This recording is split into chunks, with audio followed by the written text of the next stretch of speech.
कि मनुस्मृति में एक बड़े तबका के खिलाफ 85% लोगों के खिलाफ अनेकों गालियां, वही यथास्थितिवादी लोग जिनके खिलाफ संघर्ष है मनुस्मृति के। नीच जाति के लोगों को शिक्षा ग्रहण करने का अधिकार नहीं था। तो इस देश में 95-90% 85% लोग हैं। तो आप समझ लिया आप करना क्या चाहते हैं। रामचरितमानस का क्यों प्रतिरोध हुआ, क्यों जातीय जनगणना का विरोध हो रहा है, हम लोग विरोध कर रहे हैं, इस अंश का प्रतिरोध हुआ। बिहार के शिक्षा मंत्री प्रोफेसर चंद्रशेखर ने रामचंद्र और रामचरितमानस पर जो बयान दिया, इस बयान के बाद अब विवाद थमने का नाम नहीं ले रहा है। रामचरितमानस को लेकर उन्होंने जिस तरीके से टिप्पणी की, उसके बाद अब उन पर कई तरह की बातें कही जा रही है। भाजपा के नेता और कई लोग जीभ काटने तक की बात कह रहे हैं, वहीं दूसरी तरफ उन्हें जेल भेजने की भी बात चलने लगी है। ऐसे में प्रोफेसर चंद्रशेखर जो बिहार सरकार के शिक्षा मंत्री हैं, उन्होंने जवाब में क्या कुछ कहा है और क्या लालू प्रसाद यादव के विचारधारा पर चलते हुए वो इस तरह का बयान दे रहे हैं, तो आने वाले दिनों की सियासत उनकी कैसे चलेगी। भाजपा के लोग इस तरीके का लगातार सवाल खड़े कर रहे हैं। उनके दोनों बयानों को सुनवाते हैं, अपने ऊपर लगाए गए आरोप और उनके पहले वाले बयान को। दोनों सुनिए किस तरीके से उन्होंने अपनी बातों को रखा है। जो इस देश में 95-90% 85% लोग हैं। तो आप समझ लिया आप करना क्या चाहते हैं, क्यों जातीय जनगणना का विरोध हो रहा है, कौन लोग विरोध कर रहे हैं। तो वही यथास्थितिवादी लोग जिनके खिलाफ संघर्ष है मनुस्मृति के खिलाफ, रामचरितमानस के उत्तरकांड और सुंदरकांड के उस छंद के खिलाफ और गुरु गोवलकर के बंच ऑफ थॉट के खिलाफ। तो ये सारी बातें जब आ रही है तो आएगी।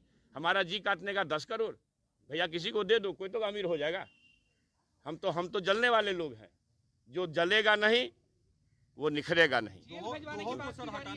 सुन लीजिए जो जल सूर्य रात दिन जलता है तो दुनिया प्रकाशित होती है। हमारे लालू प्रसाद जी गरीब दुखियों के लिए जेल में बंद है, लोग उसके विचार मनुस्मृति को जलाने का क्यों काम किए, इसलिए कि मनुस्मृति में एक बड़े तबका के खिलाफ 85% लोगों के खिलाफ अनेकों गालियां दी गई। रामचरितमानस का क्यों प्रतिरोध हुआ, किस अंश का प्रतिरोध हुआ। अधम जात में विद्या पाए, भयहु जथा ही दूध पिलाए। यानी अधम मतलब होता है नीच। दुनिया के लोगों सुनो, आपके माध्यम से कहना चाहता हूँ, नीच जाति के लोगों को शिक्षा ग्रहण करने का अधिकार नहीं था। और उसमें कहा गया है कि नीच जाति के लोग शिक्षा ग्रहण करके जहरीला हो जाते हैं, जैसा कि सांप दूध पीने के बाद होता है। हम इस सवाल में मैं इसलिए ये बात कहता हूँ कि इसी चीज को कोट करके बाबा साहब अम्बेडकर ने दुनिया के लोगों को बताया। ये जो ग्रंथ हैं नफरत को बोने वाले, एक युग में मनुस्मृति, दूसरे युग में रामचरितमानस और तीसरे युग में गुरु गोवलकर का बंच ऑफ थॉट, ये दुनिया को हमारे देश को, समाज को नफरत में बांटती है। नफरत देश को महान नहीं बनाएगा, जब भी कभी महान बनाएगा तो मोहब्बत ही बनाएगा। 1927 में महार आंदोलन किए थे। अगर ये वीडियो पसंद आई और वह बिहार के राजनीति और बिहारियत से सरोकार रखेनी तो सब्सक्राइब बटन दबा के चैनल के सब्सक्राइब कर ली। ओजे एगो घंटी बा, ओकरा बटन दबा देला से कुल सटीक और मारक खबर रुआ मुफ्त में मिल जाई। अगर रुआ पत्रकारिता के हमनी के नया प्रयोग में सहयोग कर चाहतानी तो ज्वाइन बटन दबा दी। पेटीएम नंबर नोट कर ली 9386816700। धन्यवाद।